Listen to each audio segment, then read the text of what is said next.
Hey everybody, welcome back.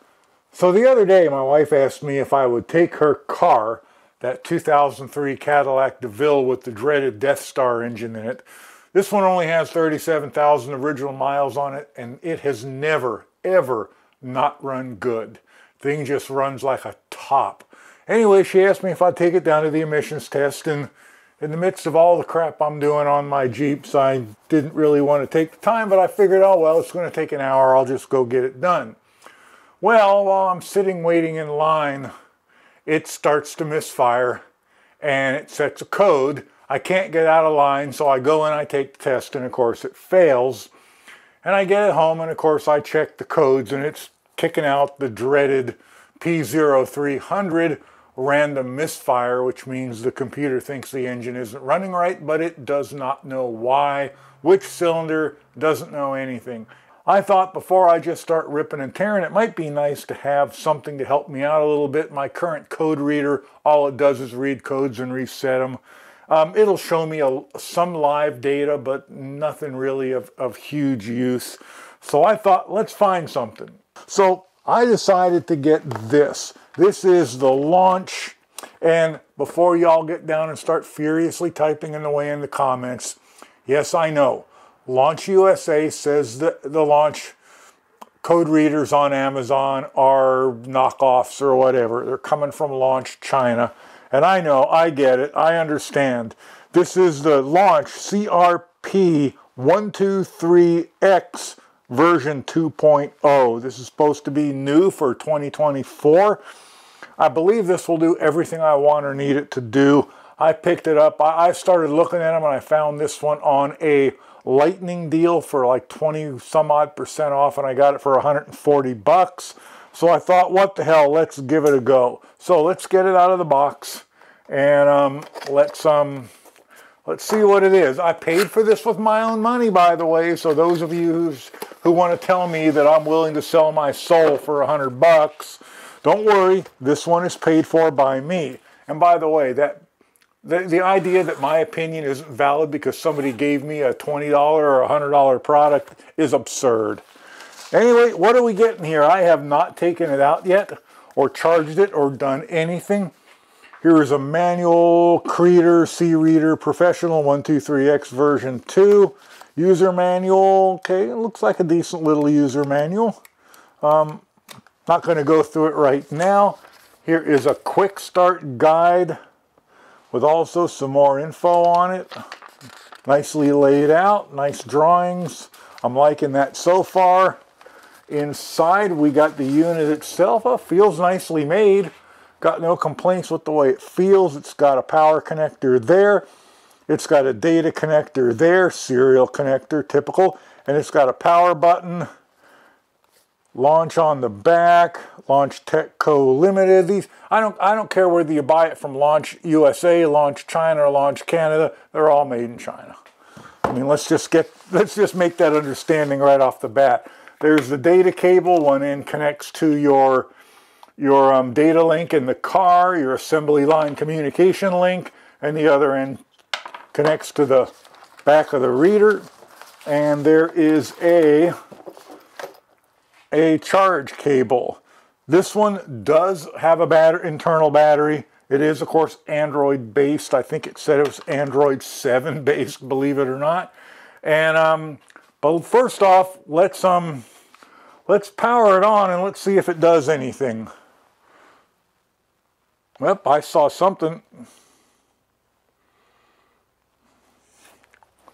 I know it has a Wi-Fi connection. Thought I saw something.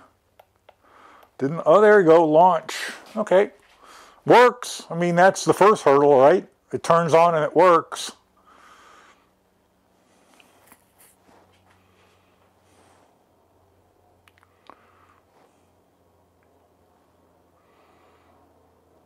Wow, it's got a slow boot.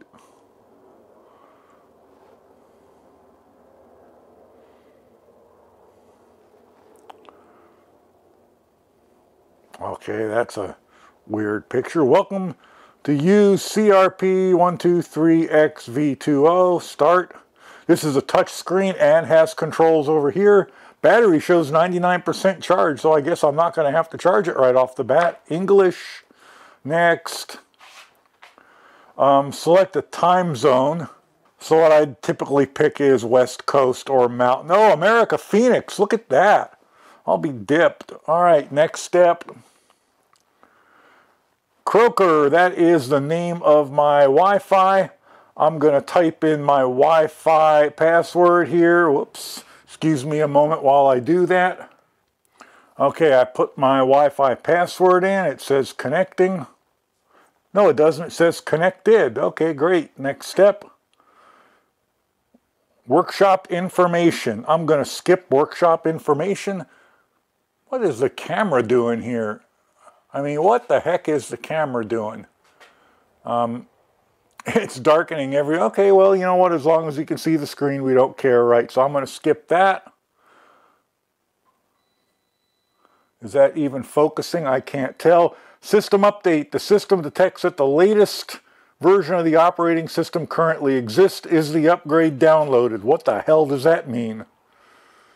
Operating system, is the upgrade downloaded? I'm going to say okay, because I don't know. I'm guessing it asking, do I want to update? System update, check version, checking. What the hell is my camera doing? New version, download. Click update, okay, update, upgrading. That's what I get for leaving the camera set to automatic. Android, oh, it looks like it's updating.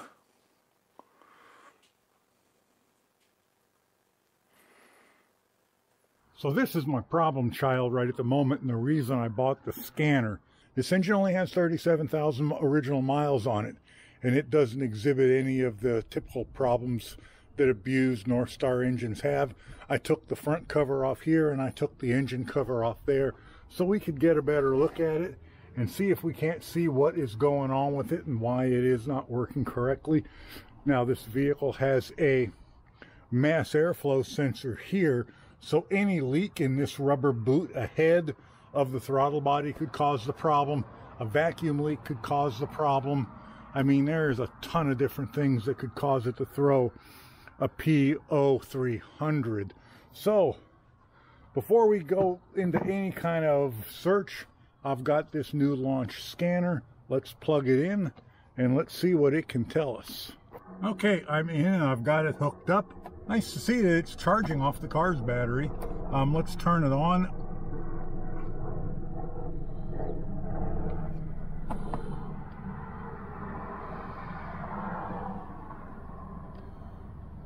Hello, did I get it on?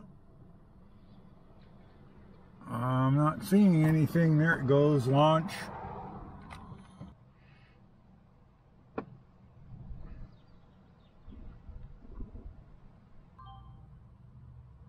Or is it just not even going to try?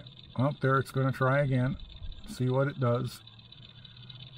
Oh, I'm not doing that again. I'm just going to say cancel to that.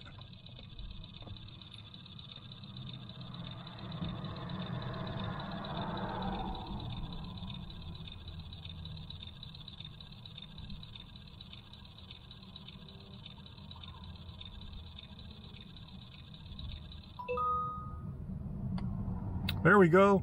Worked that time with the key on. 2003 GM DeVille DHS. Now start the vehicle system detection. Okay. I don't know whether the engine needs to be running at this point or not. Probably ought to start at only 12.2 volts.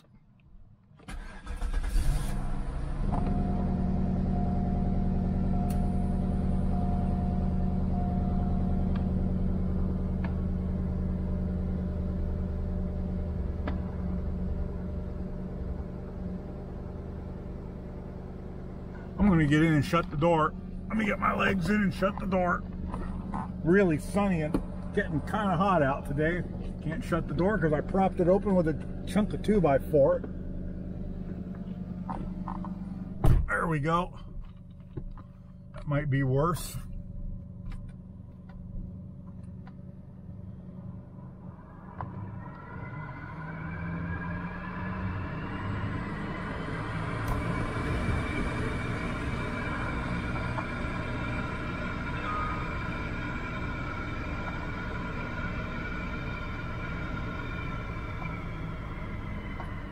Okay, diagnosis report 2003.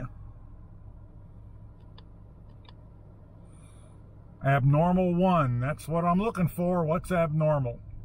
Engine misfire detected.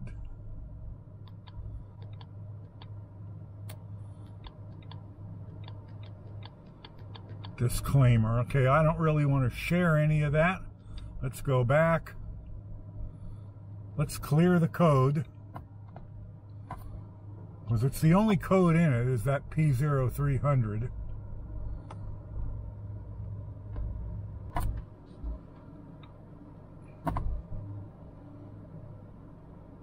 Let's go read data stream, see what the data stream says to me.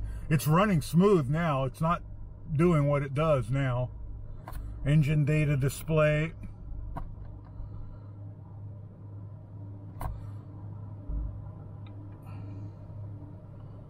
Air pump I don't care about.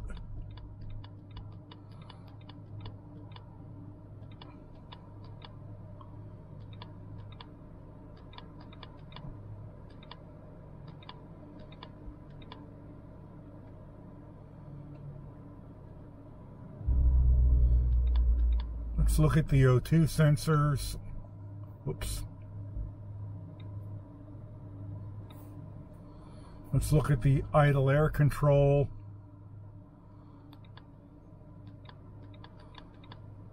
Let's look at the ignition signal. Let's look at the intake air temperature. Long-term fuel trim bank 1. Look at fuel trim. Let's make sure it's going into closed loop. Let's look at the absolute pressure, the map sensor. I don't know why it's showing 2. Mass airflow sensor, short-term fuel trim, spark. Not that worried about the throttle position sensor, I don't think, but let's check it anyway. Again, I'm not sure why it's showing 2. Not going down any further. Okay. Let's say okay to that.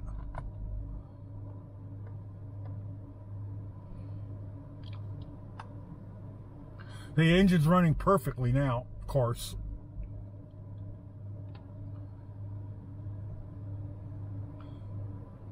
Okay, so there we go.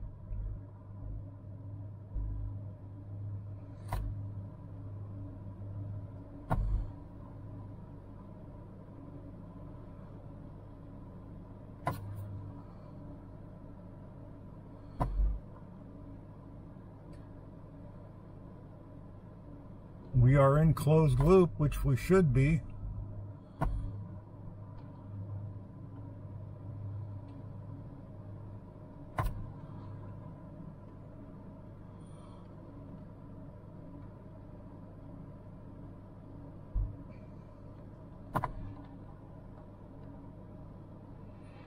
A lot of this, I'm not sure what I'm looking at is normal or not. I notice spark advance is changing from between 11, 8, 13 and a half, 17 and a half, 5, 9, 22. That seems kind of odd that spark would change like that. I don't know whether that's abnormal for this engine or not. I notice when we get to a higher engine RPM, the spark stays the same. It's only fluctuating down at idle. Short-term fuel trim is identical between banks. I would think that would be normal. Heated O2 sensor. I mean, there's a little bit difference between the two, but bank 1, sensor 1, bank 1, sensor 2, bank 2, sensor 1. Idle air control. Idle air control's fluctuating up and down. It's still running smooth and it hasn't set the code again. So I'll let it warm up a little bit more and see if I can get any kind of problems out of it. Well, now I'm getting some missing. I can just barely hear it now, missing.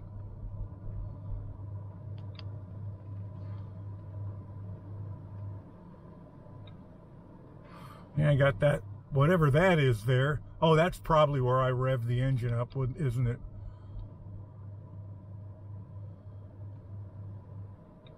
Yeah, that's where I revved the engine up there and then held it for a few seconds at a couple thousand RPM. Let's go back. I like the fact that it's got a touch screen and see what engine data 2 is. Crank sensor.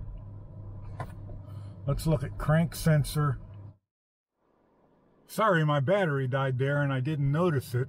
I went through a lot of these other things. Engine data 1, 2, and 3. A lot of them are the same things. It shows all the data correctly. Unfortunately, it's running great right now and it's not doing any of this stuff. But I see one thing, we have misfired data. So there's 34 things in misfired data. I'm just going to say select all and let's say okay, and let's look at all of them. Cycles of misfired data. Is that good or bad that that number is increasing? Coolant temperature sensor, engine load, engine runtime, engine speed, EGR sensor, injector pulse width modification or modulation, bank 1 average. I'm not sure which one of these numbers are good and which ones are bad. I know one thing, I'm going to have to change the values over to imperial from metric because metric just doesn't make a lot of sense to me. Misfire current cylinder 1. Look at that. Cylinder 1 is misfiring. Nope, it just quit. Look at that misfire count on cylinder 1. Oh, it just did it. I felt it. A little on 7, little on 8. Misfire history, cylinder 1.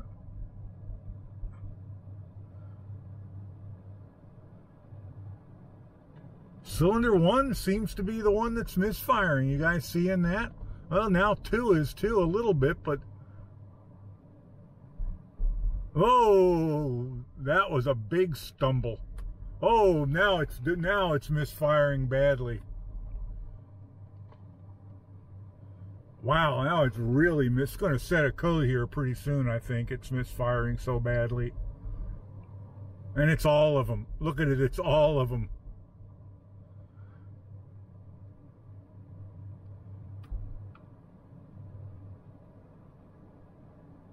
Yeah, it's all of them.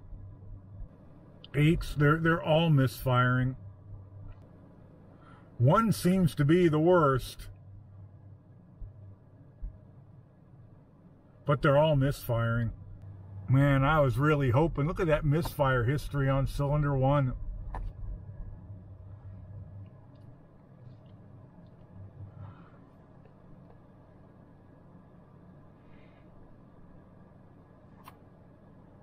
What could be making it do this? Well, a lot of things could be making it do this.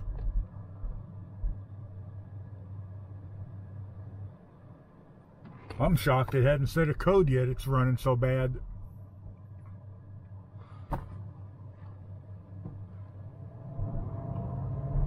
Does it misfire at speed?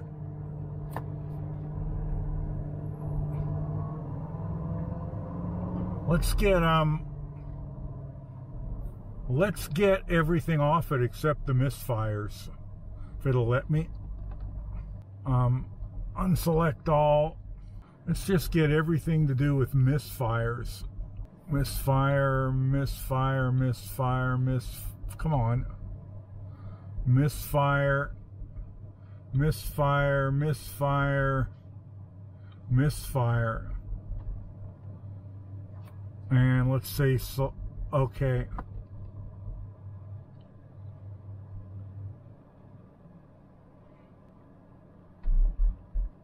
Whoa, it almost quit. That misfired so bad there. Gosh, it still hasn't set a code. That's pretty amazing. Man, it's running horrible. 1 and 2, look at, they're all misfiring. Every cylinder's misfiring.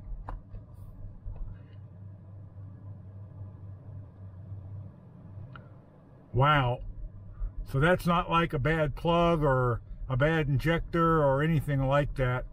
We got something that can affect every cylinder. Could that be an EGR? Gonna have to do a little bit of more research on this one. But the scanner works beautifully. Really have no problems so far with the scanner.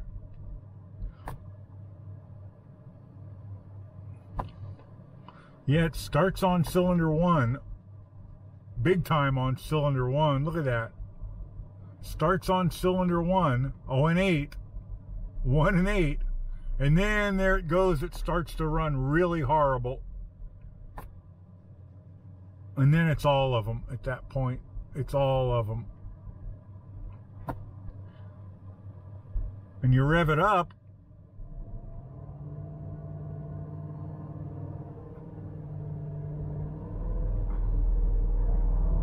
And right there, you can hear it. It just starts to run correctly again. When it all clears up. That is really weird. What is causing that?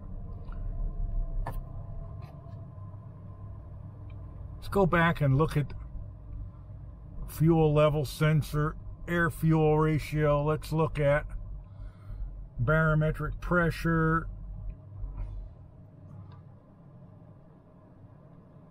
engine speed. Let's look at the evap stuff. Evap emission purge solenoid command drops to 0 when it starts to run poorly.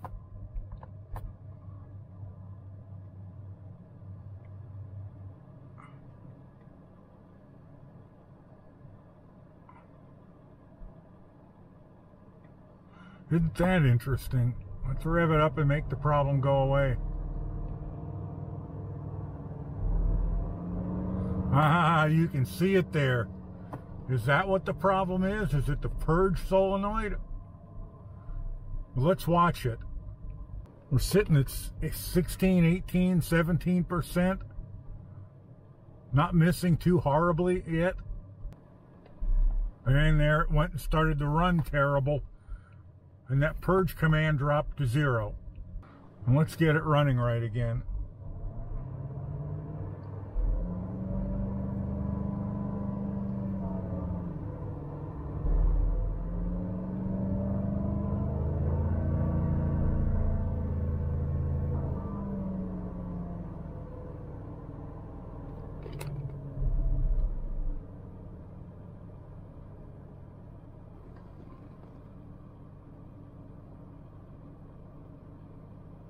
Okay, that evap solenoid command is not the darkest one, but the next to darkest one. I think that's this line here. Dropped to 0 and then it jumped back up and now it's coming back to normal. And when it starts to run bad, that line will drop down to 0. I want to see what the others do. There it went.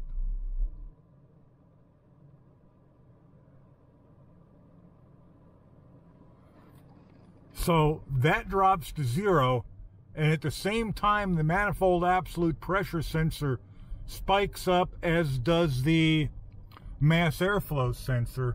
Purge solenoid command is ahead of both of the others. It drops first. Wow, that is really interesting, isn't it?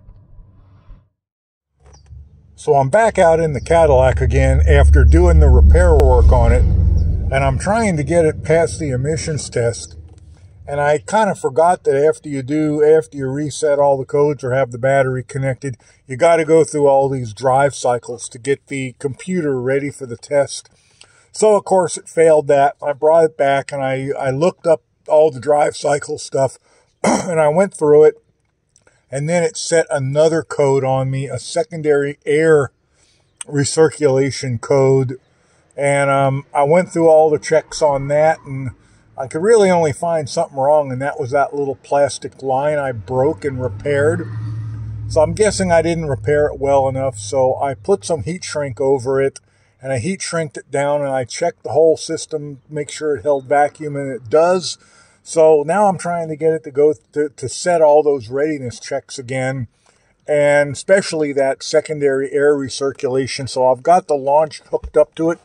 One of my annoyances with this launch device is the fact that when you start it up, it wants to update. Even if you already have all the current updates in it, it will try and do them all again.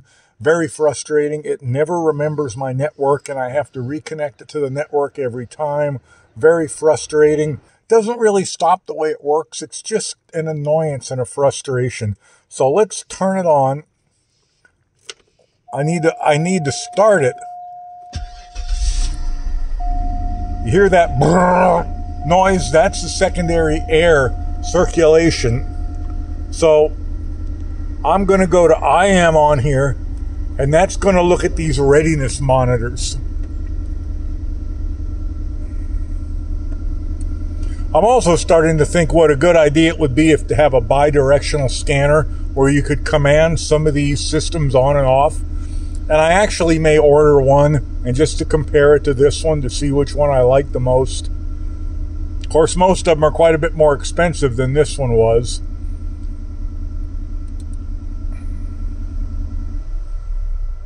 And that sound just stopped, which means the secondary system turned off. So misfire is completed, fuel system is completed, comprehensive component, whatever the F that is completed. Heated catalyst is unsupported. Evaporative system is not ready, and the secondary air injection is not ready. All the others are completed. That secondary catalyst, you're supposed to do what I've been doing, which is come out when it's cold, start it up and let it idle for 2.5 minutes.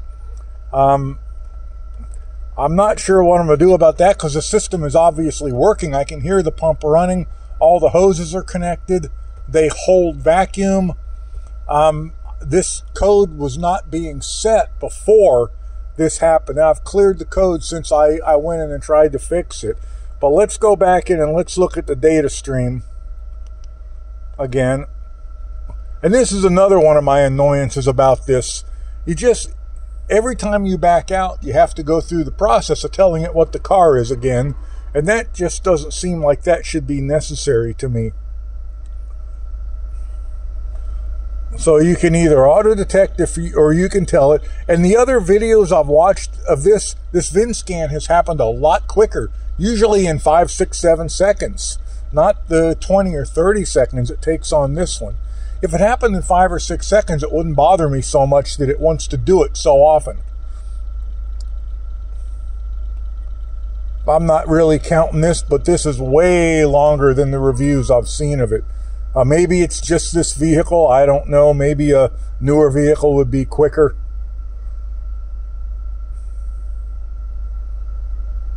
But it is not fast.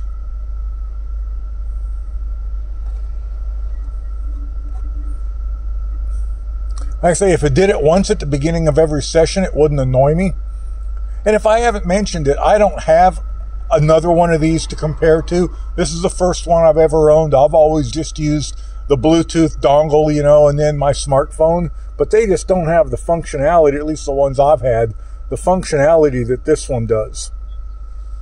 So, I mean, this has to be a good 2 minutes between the time you hook it up and turn it on and say, okay, what vehicle am I using, to the time it gets figured out and ready to go. And that is the same model in the reviews I've watched online seem to be much, much quicker.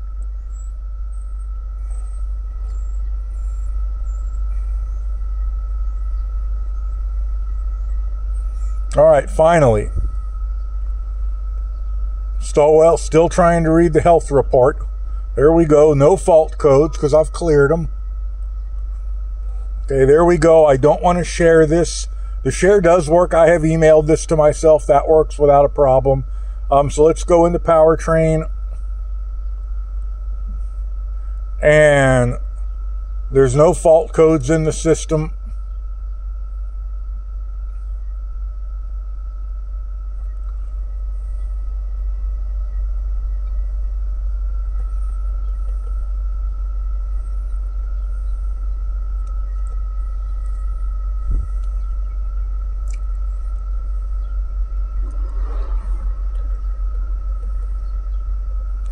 And that was a P0410, I think.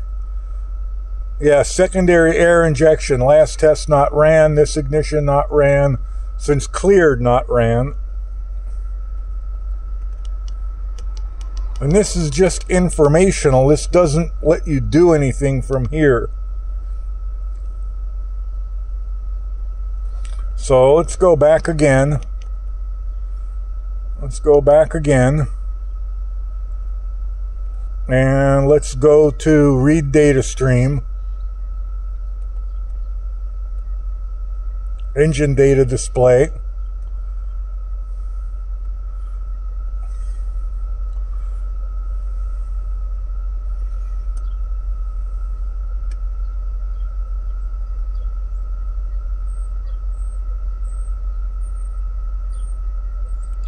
And I think about all I could do with this air system, this secondary air system in this, is to bring up the bank 1 O2 sensor and watch when it starts. And it should be, my understanding is that that air injection system is designed to heat the O2 up sensor quickly. And I guess it's doing it on both of them, but I could look at them and you should see a change in the O2 sensor when that system is running. But I'm really not seeing any other way to look at it from within here. So the frustration of using this and the annoyance of it, combined with all the other issues I've been dealing with, is kind of made me pretty annoyed.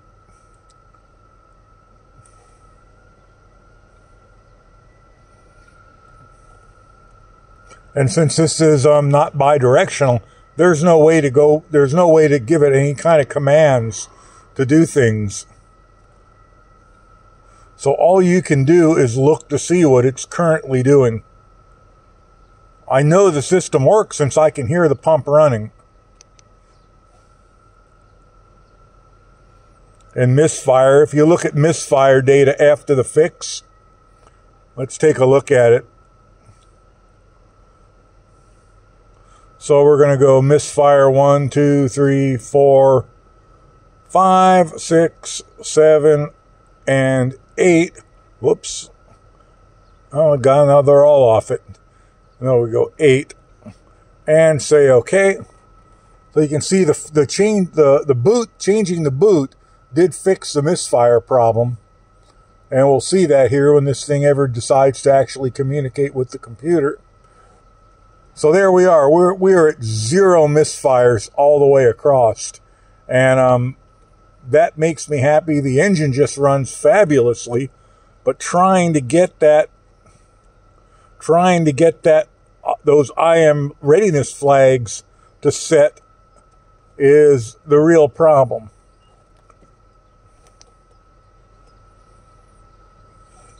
Come on. So all in all, this scanner really does work well, even though there are a number of annoyances with it. So here we go. Air, no. Everything's yes, except evap and the air. Oh, wait a minute. Malfunction indicator lamp is not requested. Let's go back to that main screen.